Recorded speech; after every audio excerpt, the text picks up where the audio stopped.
Michelle D. nagsalita na sa pambabastos raw ng Miss Universe organization? Hanggang ngayon nga ay tila hindi pa rin maka-get over ang ilang mga netizens, sa katatapos lamang na Miss Universe pageant na ginanap sa El Salvador.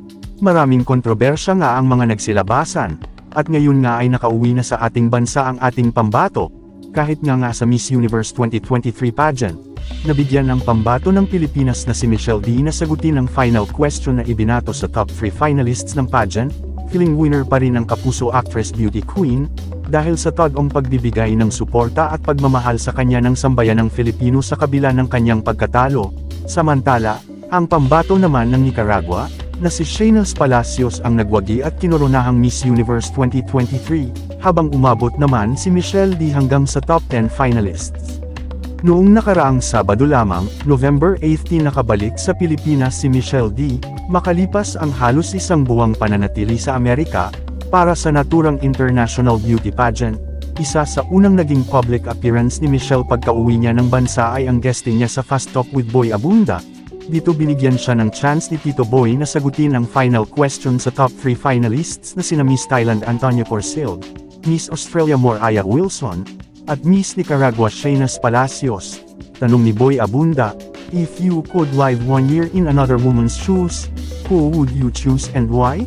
Pero bago nga sumagot, sinabi ni Michelle na wala siyang intensyong ikumpara ang kanyang sagot sa top 3 candidates. If I could choose in any woman's shoes, it would be Apo Wang Od. She's an amazing symbol of ageism. She has been defying boundaries, stereotypes, and that is something that I have tried to inspire everybody around me as well, which is to own your unique story, own your traditions, love where you came from, love who you're surrounded with. And truly, with that unique story, you can make your country proud.